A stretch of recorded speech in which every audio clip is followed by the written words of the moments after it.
বলতে গেলে 2006 সালের 28 অক্টোবর লগি বইটা হিংস্র তাণ্ডবের কাছে বাংলাদেশ সেদিন পথ হারিয়েছিল। ঢাকা সহ বাংলাদেশের বিভিন্ন জায়গায় 39 জন বনি আদমকে নিষ্ঠুরভাবে সেদিন লগির বইটা দিয়ে হত্যা করা হয়েছিল।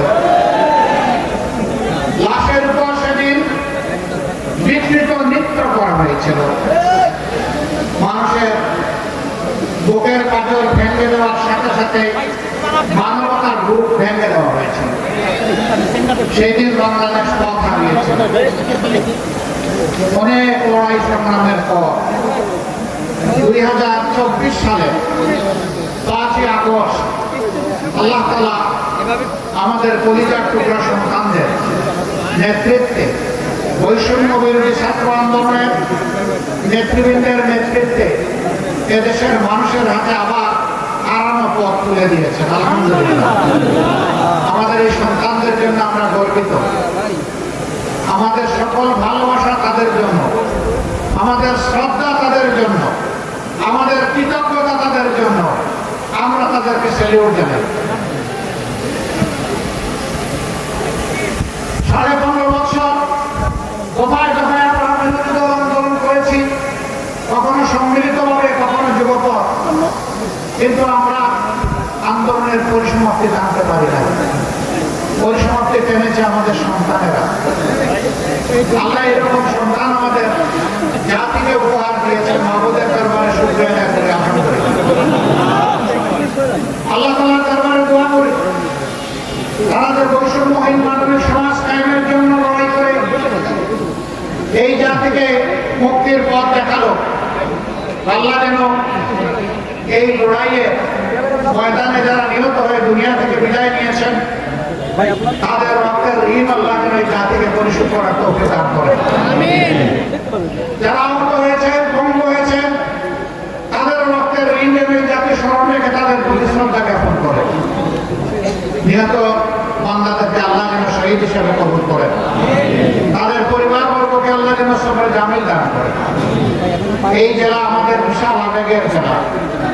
এই জেলায় বাংলাদেশ জামাত ইসলামের শীর্ষস্থানীয় আমাদের মাতার কাজ 2 জন নেতা ছিলেন।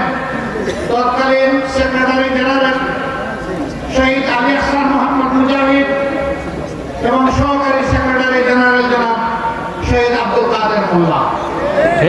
অত্যন্ত নিষ্ঠুরভাবে বিচারিক আদালতে খুন করা হয়েছে।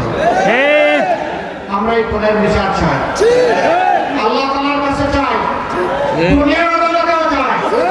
আমরা দেখতে চাই তাদের উপর যে জুলুম করা হয়েছিল, আজ বাংলাদেশের মানুষ যেন চিৎকার দিয়ে বলে যে তাদেরকে হত্যা করা হয় নাই, মানবতাকে হত্যা করা হয়েছে। সংগ্রামে ফরিদপুরবাসী, 28 সালের লগি বইটা তাণ্ডবের মাধ্যমে যে খুনের রাজনীতি শুরু হয়েছিল, 9 সালে বোঝাপড়ার রাজনীতির মধ্য দিয়ে ক্ষমতা এসে 9 সালের 10ই জানুয়ারি ক্ষমতার বাগডোর তারা হাতে তুলে নিয়েছিলেন। তারপরের মাসে 25 এবং 26শে ফেব্রুয়ারি ঢাকার পীরখানায় বিডিআর সদর দপ্তরে 57 জন কমিটেড, চৌকস, দেশপ্রেমী সেনা অফিসারকে নিষ্ঠুরভাবে হত্যা করা হয়েছিল। তাদের পরিবারের পুরুষ এবং মহিলা সদস্যদেরকে হত্যা করা হয়েছিল। এই গর্বিত সন্তানদের লাশ হত্যা করে ড্রেনে ভাসিয়ে দেওয়া হয়েছিল। বাকি নির্ণয় কর্মীদেরকে নিরাপদ প্রস্থানের ব্যবস্থা করা দেওয়া হয়েছিল। তারা করলো এগুলো। বাতের সুইচ কার হাতে ছিল? এত নিরাপত্তে 2টা দিন ধরে তারা হত্যাযজ্ঞ চালালো, কেন কোনো ব্যবস্থা নেওয়া হয়নি? ক্ষমতার সিঁড়িতে আরোহণ করার জন্য, মসজিদে আরোহণ করার জন্য কার্যত সেনাবাহিনী এবং মিডিয়ার 2টা বাহিনীকে দেখতে পারতেছেন। বসলে ভালো হয়, আর ওখানে মিডিয়ার ভাইরা আছে তো পিছন থেকে কিছু দেখা যাচ্ছে না।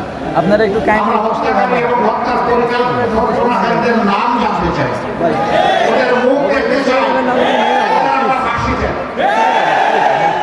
হচ্ছে, ক্যামেরাম্যানদের কষ্ট হচ্ছে, প্রিয় দেশবাসী, ক্যামেরাম্যানদের কষ্ট হচ্ছে ভাই। এই যে রাজনীতি চলতেই থাকলো।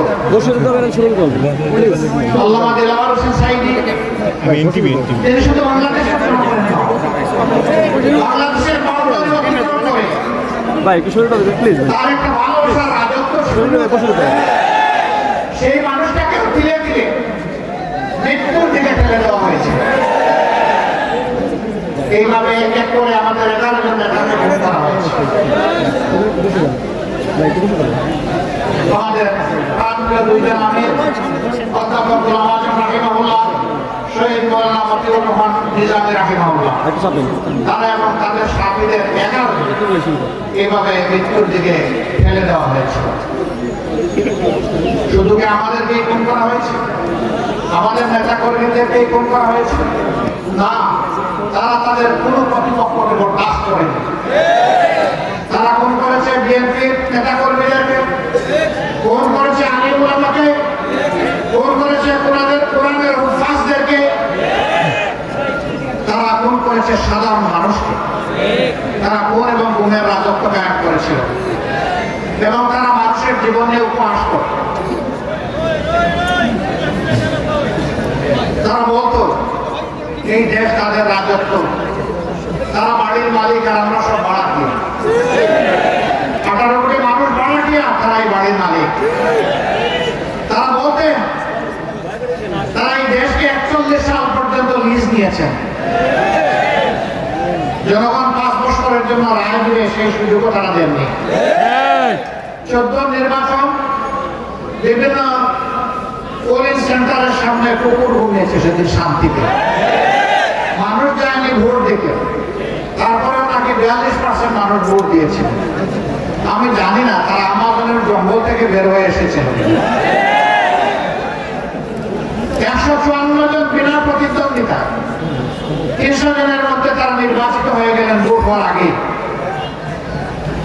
এরপরের ভোট আসলো 18 সাল। সব কিছু সাজানো পাতানো, সমস্ত প্রশাসন তাদের রন্ধ্রে রন্ধ্রে তাদের ছেলেরা, চামুন্ডরা, সন্ত্রাসীরা। তারপরেও নিজের উপরে আস্থা নাই, জনগণের উপরে আস্থা নাই। 30 ডিসেম্বর দিন পর্যন্ত ধৈর্য ধরার সময় নাই। 29 ডিসেম্বর দিবাগত রাত্রে খালাস। বিশ্ববাসী এই নির্বাচনকে বলেছে মিডনাইট ইলেকশন। দুনিয়ার কোথাও মিডনাইটে ইলেকশন হয় না। নতুন ইলেকশন উপহার দিয়েছিল শেখ হাসিনার সরকার। 24 সালে আর কোনো ইলেকশনের প্রয়োজনই পড়ল না। আমি আর মামু দুইজনে মিলাইয়া ইলেকশন।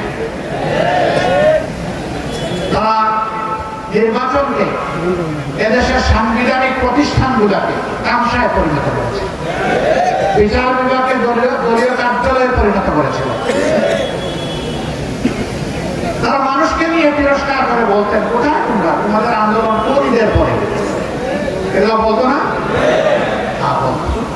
আবার নিজেদের কর্মীদেরকে সামনে রাখার জন্য বলতো, এই অপরাধ করো, লুটতরাজ করো, দুর্নীতি করো, সমস্যা নাই, কিন্তু ক্ষমতায় থাকতে হলে যে কোনো মূল্যে মেরে কুটে হলেও।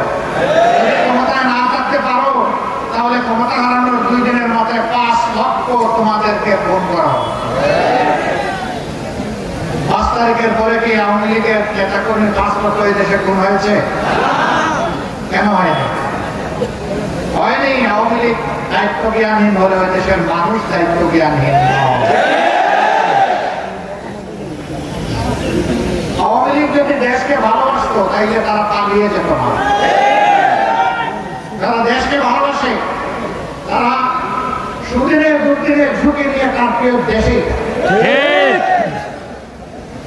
আমাদের নেতৃবৃন্দ দেশকে ভালোবেসেছেন বলেই তাদের কেউ পালিয়ে যাওয়ার চেষ্টা করেন না।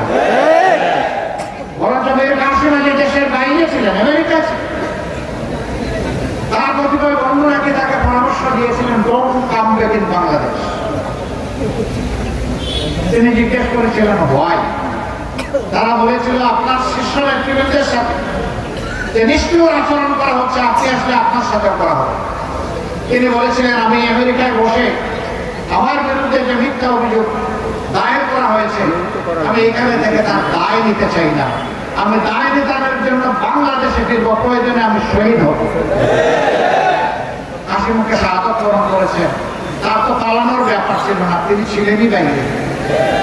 কিন্তু তিনি এসেছেন বাংলাদেশে ফিরে, কারণ তিনি এই মাটি এবং এই মানুষকে ভালোবাসেন।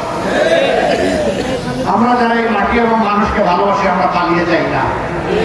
যারা বলে আমরা পালিয়ে যাব না, তারা কোথায়? তারা ভালো জানেন, তাদের খবর আল্লাহ তাআলা ভালো জানেন। এমনকি একজন দুর্দর্শ বিচারপতি, যিনি কার্যত একজন অ্যাক্টিভিস্ট, রাজনীতিক হিসাবে কাজ করতেন, আদালতে বসে রাজনীতির বানিয়ে ওড়াতেন, তিনি শেষ পর্যন্ত ঘুমায়, কলকাতায় ঘুমায় দেশ ছাড়তে বাধ্য হবে। ভাই, আপনার এইরকম কেন কলকাতায় ঘুমাতে হবে? লোক আপনাকে জায়গায় জিজ্ঞেস করলো, মাননীয় বিচারপতি আপনি কোথায়? বলে যে আমি তো ইন্ডিয়ায়। বলে না, এটা বাংলাদেশ। আমি বাংলাদেশের জালে আটকা পড়ে গেছি। কেন এই অপমান? এই অপমান এই কারণে যে তারা মানুষকে অপমান করছে।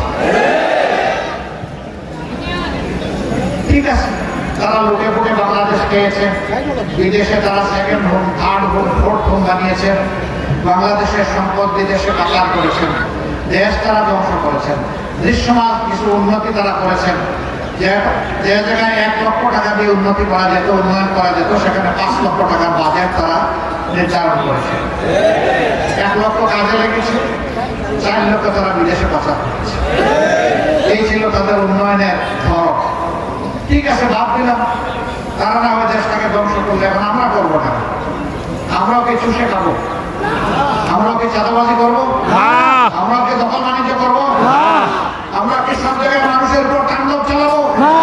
না, আমরা তা করবো।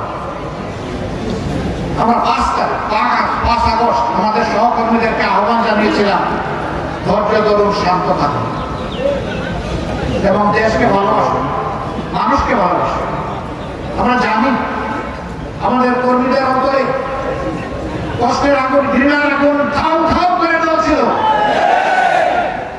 যেভাবে আমাদের নেতৃবৃন্দকে নিষ্ঠুরভাবে হত্যা করা হয়েছে, এইভাবে অন্য কোন দলের শীর্ষ নেতৃবৃন্দকে হত্যা করা হয় না। আমাদের নিবন্ধন গায়কগুলো কেড়ে নেওয়া হয়েছিল, আমাদের অফিসগুলো তালাবদ্ধ করে রাখা হয়েছিল, আমাদেরকে শেষ পর্যন্ত দিশাহারা সরকার বেদিশা হয়ে নিষিদ্ধ ঘোষণা করেছিল। এই কাজগুলো কারো ব্যাপারে করা হয় নাই।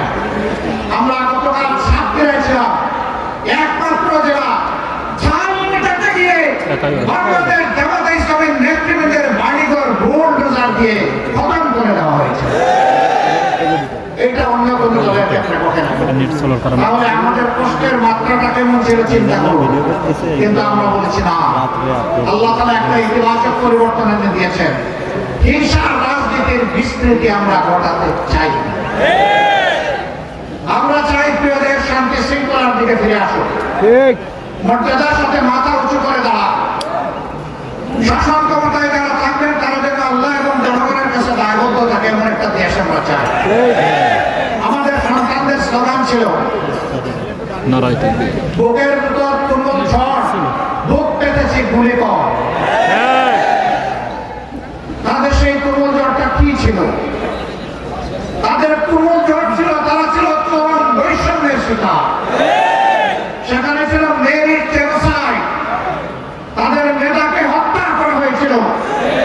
এই সরকার মেধার স্বীকৃতি দেয়নি, মেরিটোক্রেসিকে পরাজিত করে পলিটোক্রেসিকে তারা বিজয়ী করেছিল।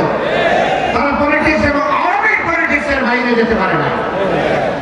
সম্মানিত ভাইরা, আমাদের সন্তানদের সেই বুক চিপিয়ে গুলি নেওয়া দৃশ্যকে আমরা ভুলে যাব না। তাদের প্রতি আজীবন আমরা সম্মান প্রদর্শন করব। মুখে সম্মান করলে হবে না। তারা যে বৈষম্যহীন সমাজের জন্য লড়াই করেছিল, ওই সমাজটা যদি আমরা গড়তে পারি, তাইলেই তাদের প্রতি সত্যিকারের সম্মান দেখানো হবে। এই জন্য বাংলাদেশ জামাত ইসলাম চায় একটা বৈষম্যহীন সমাজ, যেখানে নিচতলায় আর গাছতলায় ওরকম মানে মাথা, গাছের মাথা আর তার নিচ এত ব্যবধান থাকবে না। সমাজের মানুষ যার যার জায়গায় তার বৈধ অধিকার ভোগ করবে। অধিকার পাওয়ার জন্য তাকে রাজপথে আর অর্থ জড়াতে হবে না, বরঞ্চ অধিকার তার ঘরে চলে যাবে। আমরা এমন একটি সমাজ চাই, সেই সমাজ যদি গড়তে হয় তাইলে আমাদের জাতীয় ঐক্য লাগবে। আমাদের সমাজকে দুর্নীতিমুক্ত করতে হবে, আমাদের সমাজে সামাজিক সুবিচার কায়েম করতে হবে, আমাদের সমাজকে মানবিক সমাজে পরিণত করতে হবে, আমাদের জনগণের বিশেষ করে আমাদের যুবকদের হাতে কর্মীর হাতে পরিণত করতে হবে। এখন বাংলাদেশের শিক্ষা প্রতিষ্ঠান থেকে লক্ষ লক্ষ আমাদের সন্তান, আমাদের ছেলেরা মেয়েরা বের হয় এক টুকরা কাগজ হাতে নিয়ে, তারপরে এই অফিস ওই অফিস, এই ইন্ডাস্ট্রি ওই ইন্ডাস্ট্রি, এই সরকারি কার্যালয় ওই সরকারি কার্যালয় দৌড়াতে থাকে একটা চাকরি পাওয়ার আশায়। চাকরি তার কপালে সহজে জুটে না। তাহলে এমন শিক্ষা আমরা কেন দিলাম? এই শিক্ষা পাওয়ার পর আমাদেরই একটা সন্তান চাকরির জন্য পাগল হয়ে ঘুরায়, কোন সময় তাদেরকে হতাশ হয়ে আত্মহত্যা করতে হবে। ওই সময় আমরা আর চাই না। আমরা এমন একটা শিক্ষা ব্যবস্থা চাই, এই শিক্ষা ব্যবস্থা প্রত্যেকটি ছাত্রছাত্রীর হাতকে সুনাগরিক কর্মীর হাতে পরিণত করবে। তার শিক্ষা জীবনের পাঠ শুকিয়ে ফেলার সাথে সাথে কাজ তার ঘরে তার হাতে চলে আসবে, কাজ তাকে ডেকে নিয়ে কাজের ময়দানে হাজির করে দেবে। এইভাবে সবগুলো হাতকে কর্মীর হাতে পরিণত করে আমরা দেশকে আগাতে চাই। এমন একটা দেশ চাই যেখানে ধর্মে বর্ণে কোনো হিংসা হানাহানি থাকবে না, মন্দিরও পাহারা দেওয়ার দরকার হবে না, মসজিদও পাহারা দেওয়ার দরকার হবে না, গির্জাও পাহারা দেওয়ার দরকার হবে না, বৌদ্ধ মঠও পাহারা দেওয়ার দরকার হবে না। মানুষ মানুষকে সেদিন সম্মান করবে এবং মাথা উঁচু করে দাঁড়াবে। আমাদের মায়েরা ঘরে রাস্তায় চলাচলের সময়, কর্মস্থলে এবং সমাজে তারা মর্যাদা এবং নিরাপত্তার সাথে তাদের কাজ সম্পাদন করবে। দেশের ভাগ্য উন্নয়নে পুরুষদের পাশাপাশি তাদের মেধা, যোগ্যতা, কর্মক্ষেত্র অনুযায়ী তারা অবদান রাখবে। আমাদের ব্যাপারে অপবাদ, জামাতে ইসলামী ক্ষমতায় গেলে মহিলাদেরকে ঘর থেকে বের হতে দেবে না। ভাব এমন যে সব ঘরের জন্য পিতলের তালা আমরা তৈরি করে রেখেছি। ক্ষমতায় যাওয়ার পরের দিনই পুরুষদেরকে ডেকে ডেকে বের করে বাইরের দিকে আমরা তালা মেরে দিব যে তোমরা আর বের হতে পারবে না, মহিলারা যারা আছে। মানুষের মনে ভীতি সঞ্চার করা হয়। কেন? রাসূল করিম সাল্লাল্লাহু আলাইহি ওয়াসাল্লাম যুদ্ধের ময়দানে সাহাবিয়াদেরকে সাথে নিয়েছেন, তার স্ত্রীদেরকে সাথে নিয়েছেন, অন্য মহিলারা যুদ্ধ করেছেন তার সাথে। যুদ্ধ মানব জীবনের সবচেয়ে কঠিন কাজ। সেই যুদ্ধে আল্লাহ রাসূল মহিলাদেরকে সামিল করেছেন। আমরা কে তাদেরকে ঘরে তালা মেরে রাখা? ভয় দেখানো হয়। এরা রাজ্য কায়েম করলে সবাইকে জোর করে কালো বোরকা পরাবে না, জোর করে কাউকে কালো বোরকা পরানো হবে না। বরঞ্চ মনের খুশিতে মর্যাদার প্রতীক হিসাবে যারা করতে চায় করবে। অন্য ধর্মের যারা আছে তাদেরকে আমরা জোর করে পর্দা কিভাবে পড়াবো? তারা তো এই ধর্মের উপর ইমানই আনে নাই। তো তারা যারা ইসলামের উপর ইমান নেয় তাদের উপর কি ইসলামের পর্দা বাধ্যতামূলক? তাদের উপরে জোর কাটানোর অধিকার আমাদেরকে কে দিয়েছে?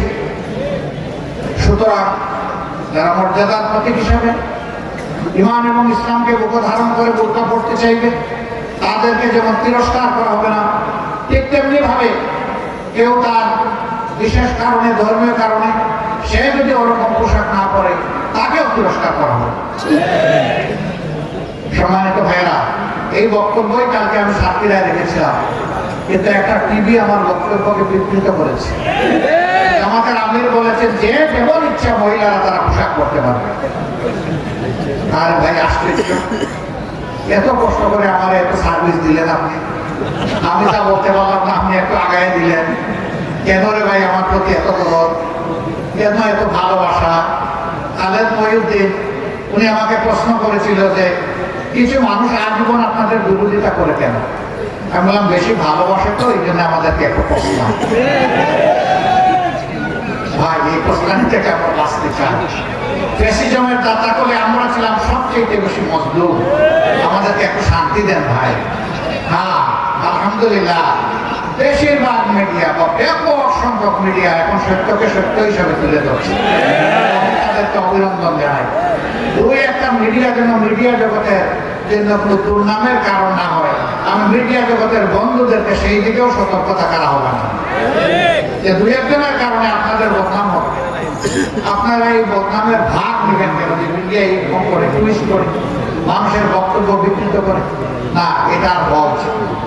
আমি আশা করি এরপরে আর হবে না ইনশাআল্লাহ। আমরা যা বলি অবিকল আপনারা তা তুলে ধরুন। আমাদের বক্তব্যের কাটটি সরবরাহ করবেন না। লেজ দিলেন পেট নাই, পেট দিলেন মাথা নাই, এরকম বক্তব্য দিবেন না। এরকম বক্তব্য দিলে মানুষ বিভ্রান্ত হবে। লেখা থাকে কোনো কোনো দেয়ালে যে এখানে প্রস্রাব করবেন না, দাড়ি করিলে অপরাধ। যদি দাড়িটা না আগে বসাই দেন তাহলে কি হবে? এখানে প্রস্রাব করবেন না করিলে অপরাধ। আপনি কি করলেন তাহলে? আমার দাড়িটা এখান থেকে ওখানে সরাই দিচ্ছেন, দিলেন তো সব শেষ করে। আমি আশা করবো যে না, আমরা ওগুলা করবো না। আপনাদের আশা করি ভালো লাগবে আমাদের কথাগুলো, যেহেতু দেশ এবং জাতির জন্য আমরা বলি। তাহলে আমাদের কথাগুলো যেভাবে বলি সেভাবে আপনারা উপস্থাপন করবেন। এই প্রিয় বাংলাদেশে আমরা সবাই মিলে বাংলাদেশকে ভালোবাসতে চাই এবং আমরা বিশ্বাস করতে চাই যে সত্যিকার অর্থে দেশকে যারা ভালোবাসে তারা মানুষের কোনো ক্ষতি করতে পারে না। আমরা একটা কল্যাণ রাষ্ট্র কায়েম করতে চাই। আমরা এই কল্যাণ রাষ্ট্র জাতি, ধর্ম, বর্ণ নির্বিশেষে প্রত্যেকটা নাগরিক তার যোগ্যতা অনুযায়ী অবদান রাখবে ইনশাআল্লাহ। অনেকে বিশ্বাস করতে চান না যে আপনারা কি আসলে কোনোদিন বাংলাদেশের দায়িত্ব নিলে এরকম করবেন। হ্যাঁ, আমরা করবো। বলবেন এখন কি তার কোনো প্রমাণ আছে? হ্যাঁ, আছে। আমি ছোট্ট একটা প্রতিষ্ঠানের সাথে 2006 সালে এই প্রতিষ্ঠানের জন্ম। সিলেটে একটা মেডিকেল কলেজ আছে। এই প্রতিষ্ঠানে এখন 1700 কর্মকর্তা কর্মচারী আছেন। তার মধ্যে সকল ধর্মের মানুষ আছে। গুরুত্বপূর্ণ পদে বিভিন্ন ধর্মের লোকেরা আছে। আমরা ধর্ম দেখে কাউকে ওখানে পদায়ন করি নাই। আমরা তার যোগ্যতার মূল্যায়ন করছি, তার সততা দক্ষতার মূল্যায়ন করছি। ইনশাআল্লাহ ওরকম বাংলাদেশ যেটা কায়েম হবে, আল্লাহ আমাদেরকে যদি সুযোগ দেন, তাহলে সবাই মিলেই আমরা দলমত নির্বিশেষে এই দেশ গড়ব ইনশাআল্লাহ। এমন একটা দেশ আপনারা চান? চাই বললেই হয়ে যাবে না। অনেক চ্যালেঞ্জ সামনে আসবে। 5 তারিখের পরিবর্তনের পর মানুষ যখন শান্তির নিঃশ্বাস নিচ্ছে, তখন এই শান্তি আবার কেড়ে নেওয়ার জন্য দফায় দফায় আমাদের উপরে হামলা চলছে এই দেশে। আমাদের আকাশের কালো মেঘ পুরোপুরি কেটে যায়নি। কালো শকুনের খাবার এখনো মেলার চেষ্টা করা হচ্ছে। তবে আমরা মহান আল্লাহর উপর ভরসা করে বলতে পারি, জীবন দেব কিন্তু বাংলাদেশের 1 ইঞ্চি জমি কাউকে দেব না। ইনশাআল্লাহ, ইনশাআল্লাহ, আল্লাহর ওয়াদা পালনের শক্তি আমাদেরকে দান করুন। যে জাতি ঐক্যবদ্ধ হয়ে লড়াই করে, এই জাতিকে পরাজিত কেউ করতে পারে। আমরা ইনশাআল্লাহ ঐক্যবদ্ধ থাকবো। আগামীর যত চ্যালেঞ্জ আসবে আল্লাহর উপর ভরসা করে মোকাবেলা করব। আমরা কখনো নিরাশ হব না। আমাদের নিরাশ হওয়ার কোনো প্রয়োজন নেই, জায়গাও না। আমরা ইনশাআল্লাহ দারুণ আশাবাদী যে আগামীতে একটা সোনালী বাংলাদেশ গঠন করা যাবে ইনশাআল্লাহ। এই বাংলাদেশ গঠনে বাংলাদেশ জামাতে ইসলামী তার কার্যক্রম পরিচালনা করছে। যারা জামাতে ইসলামের আহ্বানে সাড়া দেন, তাদেরকে আমরা জনগণের কর্মীতে পরিণত করি। তারা আমাদের দাওয়াত নিয়ে জনগণের কাছে যান, আবার তারা জনগণের সুখ দুঃখের ভাগাভাগি অংশীদার হয়। জনগণকে আমাদের সম্পদ মনে করতে হবে, তাদের প্রতি সম্মান প্রদর্শন করতে হবে। এইভাবে আমরা জনগণের অংশ হয়ে জনগণের মুক্তির জন্য লড়াই যদি অব্যাহত রাখতে পারি, তাহলে জনতার মুক্তি আসবে ইনশাআল্লাহ। সেই মুক্তির লড়াইয়ে আপনাদেরকে প্রস্তুত হওয়ার জন্য, নিজেদের নৈতিক মান, জাগতিক মান উন্নত করার জন্য এবং আরো বড় ত্যাগের জন্য প্রস্তুতি নেওয়ার জন্য আমি আহ্বান জানাচ্ছি। আপনাদের মাধ্যমে ফরিদপুরের আপামর জনগণের কাছে আমরা কৃতজ্ঞতা জানাচ্ছি। আজকের এই আয়োজন করতে গিয়ে বিভিন্ন জায়গায় রাস্তায় চলাচলে কষ্ট হয়েছে। আমরা এই কষ্টের জন্য দুঃখ প্রকাশ করছি। আমরা যদি কোনো কষ্ট না দিয়ে পারতাম, আলহামদুলিল্লাহ খুবই ভালো। যেটুকু কষ্ট হয়েছে আমাদেরকে ক্ষমা করবেন। প্রিয় দেশের জন্য দুটো কথা বলতে আপনাদেরকে কষ্ট দিয়েছি, মাত্র অন্য কিছু নয়। ইনশাআল্লাহ লড়াইয়ের ময়দানে আগামীতেও দেখা হবে, রাজপথেই দেখা হবে। আল্লাহ তাআলার কাছে এমন একটা দেশ চাই, এমন একটা জাতি চাই, যে দেশ এবং জাতিকে আল্লাহ তাআলা ভালোবাসবেন। এখানে আপনারা যারা এসেছেন তারা আল্লাহকে ভালোবেসে এসেছে। আল্লাহকে সাক্ষী রেখে আমরা বলতে চাই, হে আল্লাহ, আমরা পরস্পরকে শুধুই কেবল তোমার জন্য ভালোবাসি। আমাদের এই ভালোবাসা তুমি কবুল করো। তোমার হাবিব সাল্লাল্লাহু আলাইহি ওয়াসাল্লামের মাধ্যমে তুমি সুসংবাদ দিয়েছো, যখন ইমানদাররা পরস্পরকে তোমার জন্য ভালোবাসে তখন তুমি নাকি তাদেরকে তোমার জান্নাতের মেহমান হিসেবে কবুল করো। আমাদের এই ভালোবাসা তোমার জান্নাত পর্যন্ত পৌঁছে যাক, দোয়া করি।